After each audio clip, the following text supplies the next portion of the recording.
Can open relationships be successful? Short answer is yes, absolutely, irrefutably. We have to be clear on two definitions here. First definition is successful, and second definition is open relationship. In other words, what to you do you imagine an open relationship that is successful looks like? Go ahead and stop and think for yourself. What does an open relationship that is successful look like to you? You got it? So it's clear to both you and I that you have to be clear what the definitions are, that what is a success and what is an open relationship, and how can those two intermingle and conjoin?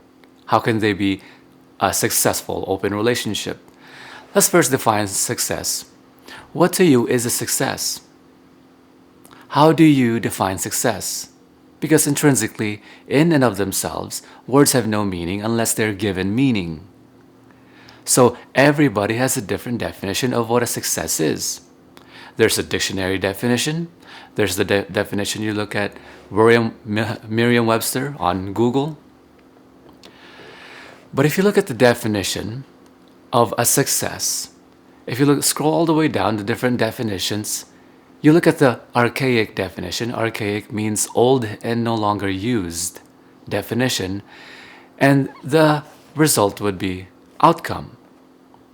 The archaic, no longer used definition, original definition of a success is outcome. And it is the definition of a success, just like someone who is a successor to a throne. It's not just anyone, it's the one that's next down the line of successors. One who creates successive attempts, like successive punches, successive hits, successive kicks, successive attempts means that it's one after the other, after the other, after the other. A success is just an outcome, regardless of whether it's a positive or negative outcome, whether it's a desirable outcome or a non-desirable outcome. Any outcome is a success. So now that we've got that, to be able to create success, to be able, for something to be successful, it has to be full of successive successions of successes. It has to be a success full of attempts.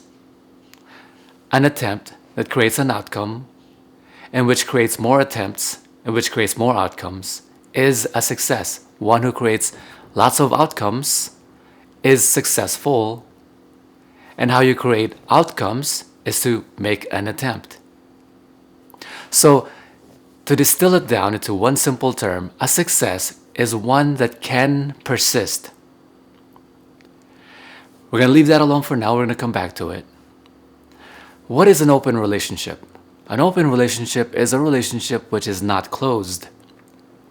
But the important thing here for you to distinguish and for you to learn, and this is something that you have to learn.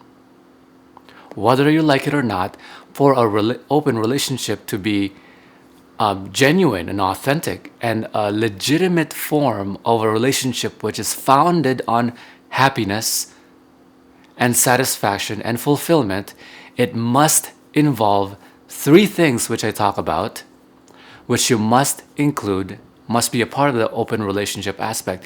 Because remember, there are open relationships that are not successful, that people say, I could never be in an open relationship because people are just fucking around. It's not a serious relationship. The reason people say that is because there are people in open relationships that do not know what they're doing. It's just escapism for them from not being in a committed relationship or a sexual exclusive relationship. They don't want to be sexually exclusive, but they don't quite know how to portray a relationship where there is no sexual exclusivity. And so they explore into the open relationship arena, but they don't quite know how to facilitate an open relationship where it's fundamentally ethical and moral and happy for all parties involved. People go into friends with benefits relationships, which doesn't work.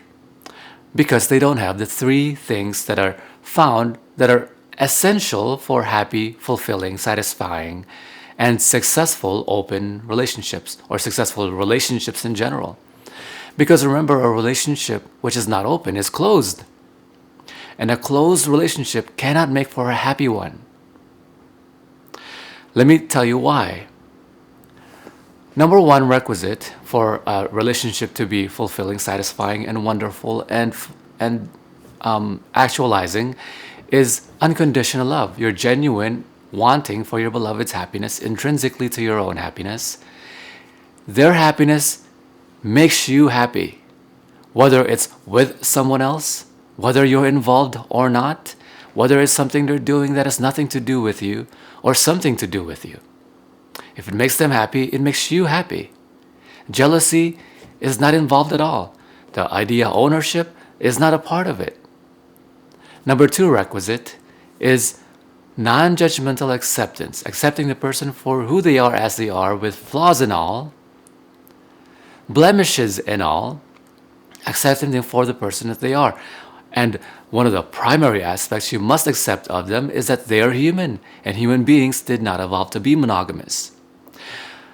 Number three thing is open communication. Each individual in the relationship's ability to be able to communicate openly anything they'd like. They can communicate transparently with you, and they won't feel emotional, psychological, or even physical blackmail for communicating as they'd like. Oh, look, sweetie, that girl is so cute. I would love to take her to bed. Let me try to get her number.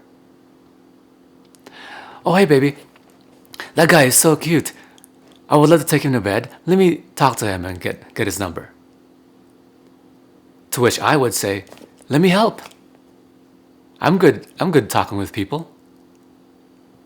Open communication. And so if you have those three things in a relationship, it can't be closed. Because in a closed relationship, you can't have unconditional love, because by definition, it has to be conditional. The condition is sexual exclusivity. Try being in a monogamous relationship with sexual exclusivity and feel the desire for having to sleep with someone else. Just feeling that desire makes you feel, oh, I might be betraying this relationship. I can't possibly explore what I want. Well, if they loved you, why wouldn't they want for what makes you happy? You can't have non-judgmental acceptance because they can't accept that you're a human being who's not evolved to be monogamous. And you can't have open communication. Try talking about somebody who's hot and you love to sleep with them, and you talk to them in a flirtatious way because it's your makeup. You're human. Guys and gals. It's not only for men.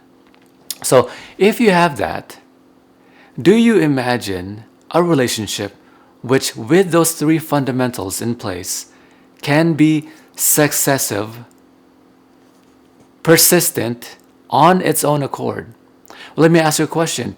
Do you have a best friendship which lasts years and years and years and years, over decades, or maybe even decades? Answer: of course. Of course you have relationships that last that long, because you don't think about the sexual exclusivity aspect. Everything else applies. Unconditional love, non-judgmental acceptance, open communication. There is no sexual exclusivity involved, which is why the relationship persists. What if you were to include the sex aspect, admiration, respect, honor for that person, unconditional love, non-judgmental acceptance, and open communication? Do you think that relationship can persist? The answer? Of course. Hope that helps. Share this video with other people. If you want to learn the SOR relationship system, the link's in my bio. I'll talk to you next time. Share this video with other people. You're making the world a better place for all of us. See you next time. Bye-bye.